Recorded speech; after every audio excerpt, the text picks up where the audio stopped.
Welcome to एग्ज़ामपीडिया।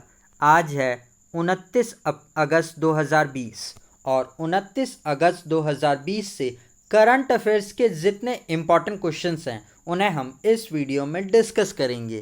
तो चलिए शुरू करते हैं। पहला क्वेश्चन, हाल ही में किसने राष्ट्रीय सुरक्षा पर एक पुस्तक को जारी किया है? तो इनका नाम है सी मनोज मुकुंद नरावने।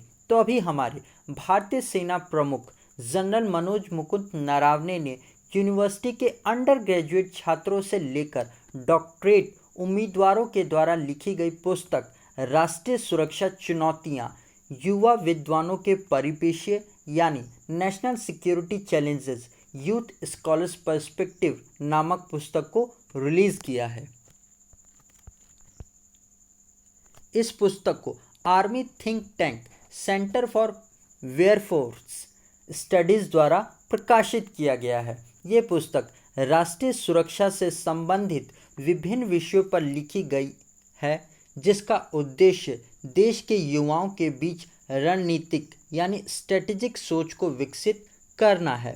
साथ ही ये पुस्तक 1971 के भारत पाकिस्तान युद्ध के रणनीतिककार फील्ड मार्शल सैम मानेकशॉ को श्रद्धांजलि अर्जित करती है, जिसके परिणाम स्वरूप बांग्लादेश को मुक्ति मिली थी। और इस पुस्तक में वर्तमान केंद्रीय रक्षा मंत्री राजनाथ सिंह के द्वारा दिए गए संदेशों को भी शामिल किया गया है। तो आप इसे भी ज़रूर याद रखिएगा। ये क्वेश्चन बहुत इंपॉर्टेंट है, आप इसे ज़रूर याद रखिएगा। अब हम आगे बढ़ते हैं।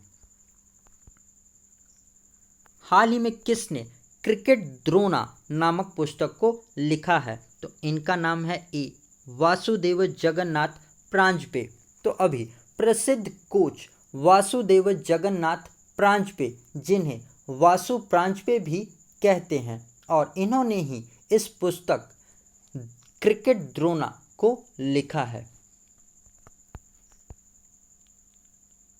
ये बुक इन्होंने अपने बेटे और वर्तमान राष्ट्रीय चयनकर्ता जतिन प्रांजपे और क्रिकेट पत्रकार आनंद वासु के साथ मिलकर लिखी है।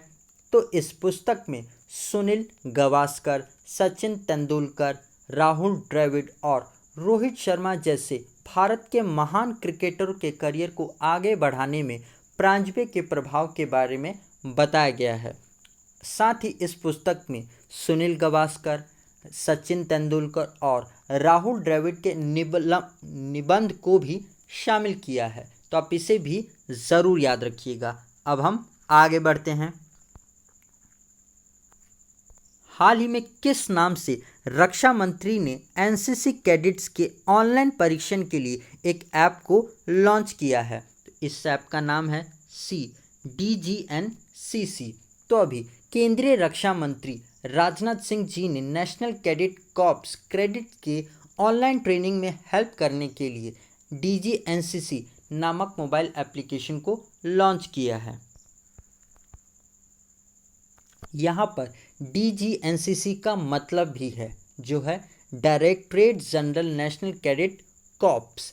ये एप्लीकेशन कोविड-19 महामारी के दौरान एनसीसी कैडेट्स को ऑनलाइन ट्रेनिंग देने के लिए लॉन्च किया गया है। और अभी इंडियन एयरफोर्स ने भी स्टूडेंट्स को करियर रिलेटेड जानकारी देने के लिए माई इंडियन एयरफोर्स नामक मोबाइल एप्लीकेशन को लॉन्च किया था। तो आप इस पॉइंट को भी ज़रूर याद रखिएगा। अब क्वेश्चन में बात एनसीसी की हो रही है, तो इसकी स्थापना 1948 में हुई थी।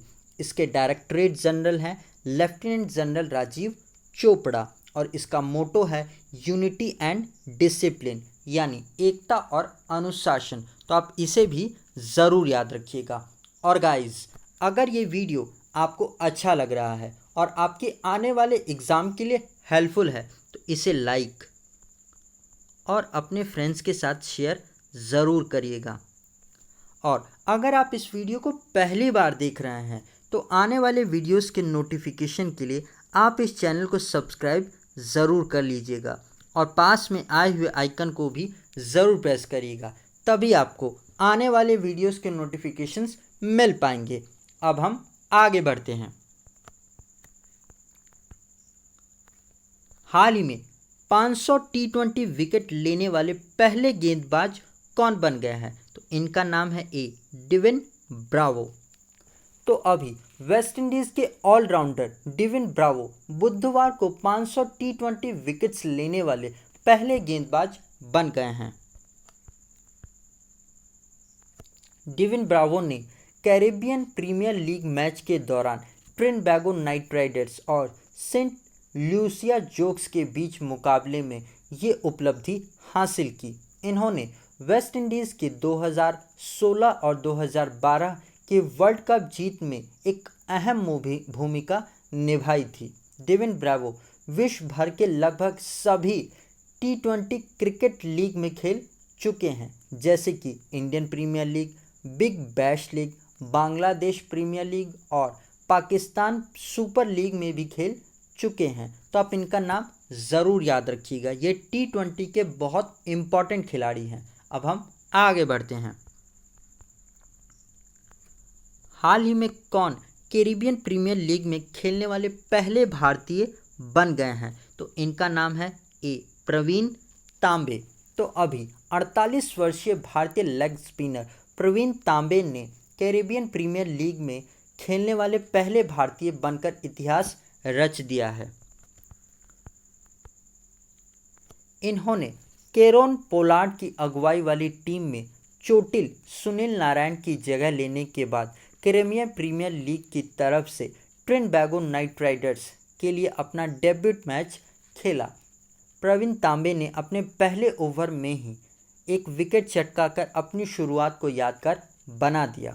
तांबे ने 2013 में इंडियन प्रीमियर लीग में अपना डेब्यूट मैच खेला था, जब वे 41 वर्ष के थे। उन्होंने आईपीएल के 33 मैच खेले हैं, जिसमें उन्हें 48 विकेट मिले हैं और वे 2016 के बाद आईपीएल में नहीं खेल पाए हैं। तो आप इनका नाम ज़रूर याद रखिएगा, इन्होंने इतिहास रच दिया है कैरेबियन प्रीमियर लीग में खेलकर। अब हम आगे बढ़ते हैं। हाल ही में केंद्र सरकार ने ट्रांसजेंडर्स व्यक्तियों के लिए राष्ट्रीय परिषद का गठन किया है।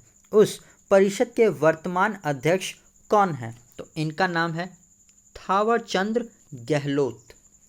तो अभी social justice and empowerment minister Thawar Chand Gehlot को ट्रांसजेंडर्स व्यक्तियों के लिए राष्ट्रीय परिषद का अध्यक्ष नियुक्त किया गया है।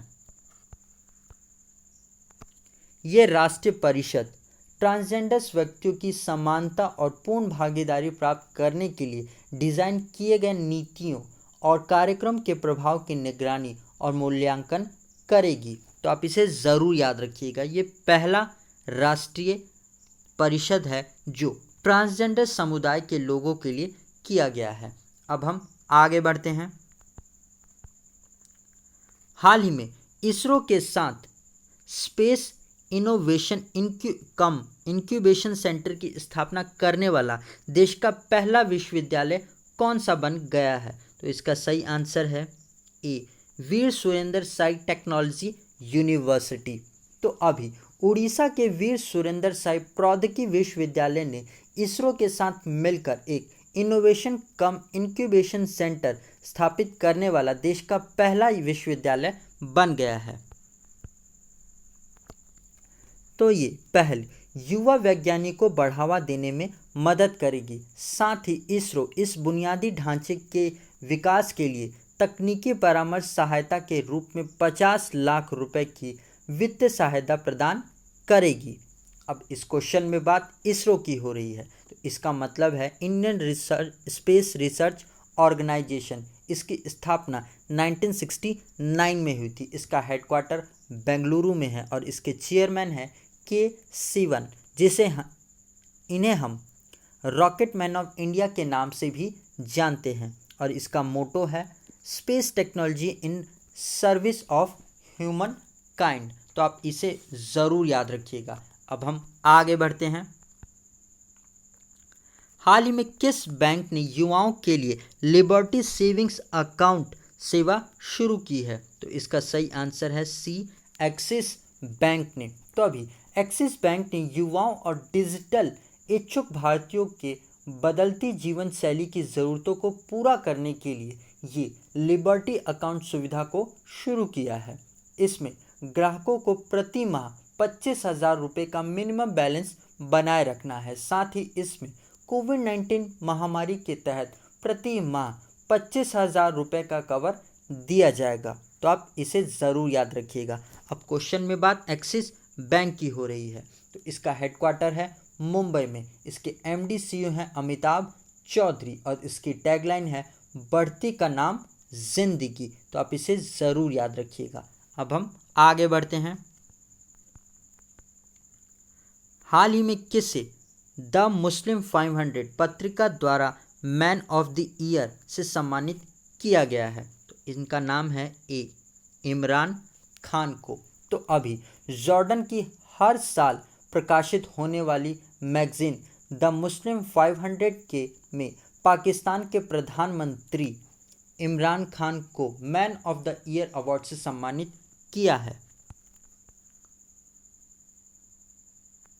इनको ये सम्मान 2018 में प्रधानमंत्री बनने के बाद भारत के साथ शांति बनाए रखने के प्रयासों के लिए मैन ऑफ द ईयर सम्मान से सम्मानित किया गया है। तो आप इनका नाम ज़रूर याद रखिएगा।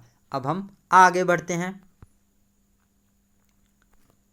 हाल ही में 200 अरब डॉलर की संपत्ति रखने वाले दुनिया के पहले व्यक्ति कौन बन गए हैं? तो इनका नाम है ए जेफ बेजोस। तो अभी कोविड-19 की वजह से टेक्नोलॉजी कंपनी में इजाफा देखा जा रहा है और इसी में दुनिया के सबसे अमीर व्यक्ति अमेज़ॉन के संस्थापक और सीईओ जेफ बेजोस ये अब दुनिया के पहले ऐसे व्यक्ति बन गए हैं जिनके पास 200 अरब डॉलर की संपत्ति हो गई है। तो आप इनका नाम ज़रूर याद रखिएगा। अब हम आगे बढ़ते हैं। तो गाइज़, ये वीडियो आपको कैसा लगा आप कमेंट सेक्शन में लिखकर ज़रूर बताइएगा। और अगर अभी तक आपने इस वीडियो को लाइक और शेयर नहीं किया है तो आप इसे लाइक और शेयर ज़रूर कर दीजिएगा। और अगर आप इस वीडियो को पहली बार देख रहे हैं तो पास में आए हुए इस चैनल को सब्सक्राइब ज़रूर करिएगा और पास में आए हुए आइकन को भी ज़रूर प्रेस करिएगा, तभी आपको आने वाले वीडियोस के नोटिफिकेशंस मिल पाएंगे। और अगर आप इस वीडियो का पीडीएफ लेना चाहते हैं तो आप हमारे टेलीग्राम चैनल से जुड़कर ले सकते हैं।